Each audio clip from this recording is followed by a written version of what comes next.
Ok, tudo bem, pessoal? Boa tarde, boa noite, bom dia. Agora vamos falar capítulo 37 e capítulo 38. Deixa eu só fechar esse aqui. Ok. Então, no capítulo 37 retrata a história de José, que é filho de Raquel, assim como Benjamim, e foi vendido para os midianitas. Spoiler, olha só. Basicamente, no capítulo, José começa provocando e dizendo que ele será rei e reinará entre eles, e eles se prostrarão diante de José, que ele viu isso através de sonhos. Ele fala isso com seus irmãos, inclusive até com seu próprio pai, e o seu próprio pai ele questiona, né, esse pensamento dele, né, que ele vai ser rei, que ele reinará, e que até as estrelas se curvarão diante de José, né? Assim, os seus irmãos ficam com raiva dele, com inveja, né? E um dia que eles saem lá para fazer os lances que eles fazem lá, e ele fica lá com seu pai, aí seu pai fala, vai até os seus irmãos e me traga notícias dos seus irmãos, que eles estão distantes e eu não estou sabendo de nada. Então aí ele vai, obedece seu pai, ele encontra com um homem no meio do caminho ali, né? Ele pergunta onde estão seus irmãos, ele fala, os seus irmãos estão nesse tal lugar, que eu esqueci o nome. De novo, pessoal, foi mal. Então assim, José vai lá, né? Vai ter com seus irmãos e eles dizem, opa, olha ali o tal sonhador. Aí eles têm a brilhante ideia, vamos matá-lo, porque sim, porque eu tô com inveja dele, que ele tá sonhando demais. Eu vou matar ele e vou enfiar no mesmo buraco aqui.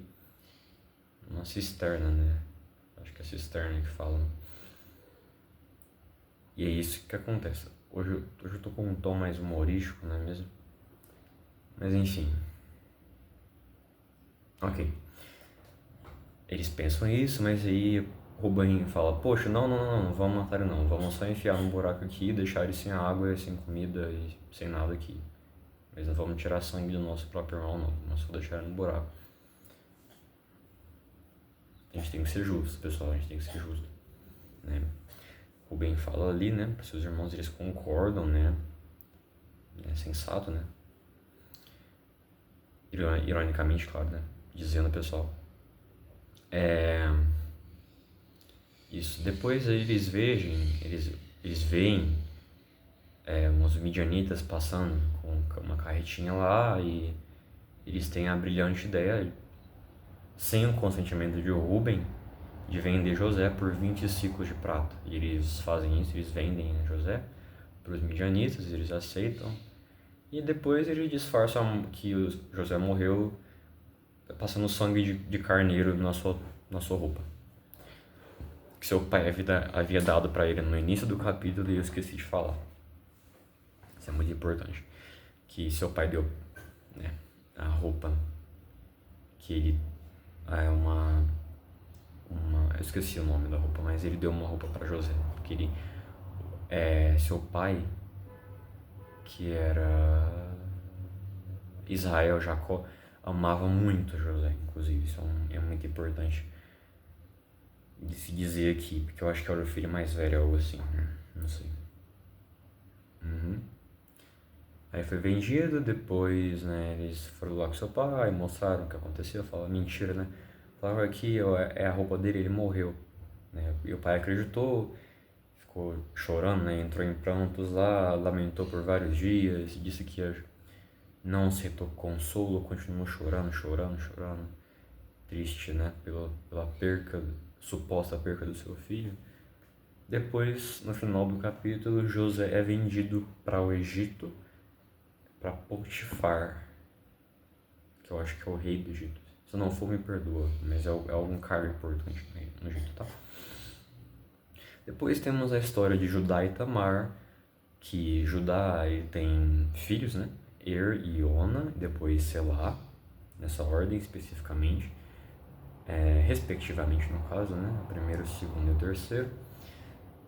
E ele tem uma esposa para Ir, só que Ir é perverso e Deus quer que ele morre, então não acontece.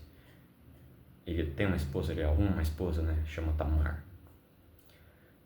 Depois, Ona, ele arruma tal para a mulher, né? A mesma mulher, certo? Mas Ona, ele não a trata como o Senhor deseja também, né? A Bíblia diz que ele derruba o sêmen, né? Quando vai coabitar com Tamar. E isso não é o que o Senhor quer, então também ele vai morrer também, a Bíblia diz, né? E depois nós temos Ona, sei lá.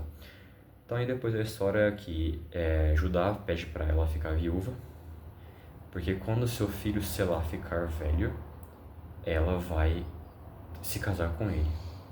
E isso acontece, ela fica viúva, cobre com véu, e espera ele ficar homem, para ter ele, né, condição de fazer um casamento, né. Assim, num belo dia, né, ela descobre que Selá está homem e ela sai e vai, né, se aventurar e...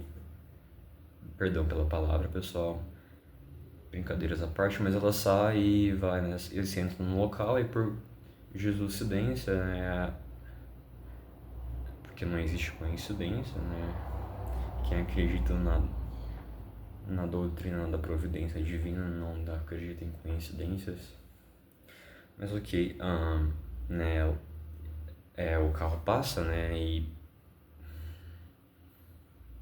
ela está lá sentada e ele vê, né, o Judá vê a Tamar, só que ele não sabe que é a Tamar, cobrida de véu, e ele fala, opa, eu vou ter essa mulher como minha prostituta, meretriz. Ele tem essa brilhante ideia, e sim, né, ele convence ela, pergunta, então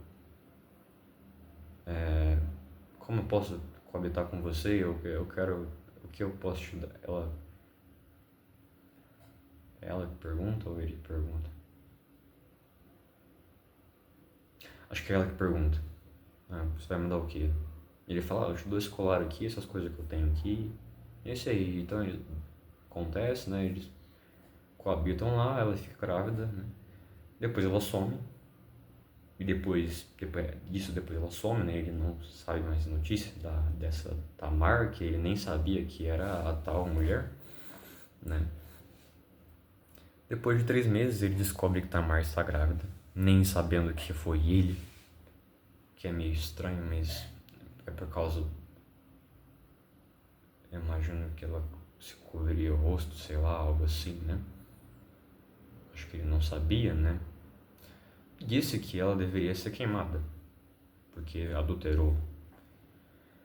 Aí depois ela mostra, né, que o homem que fez aquilo com ela era ele, porque ela mostra os pertences do próprio Judá.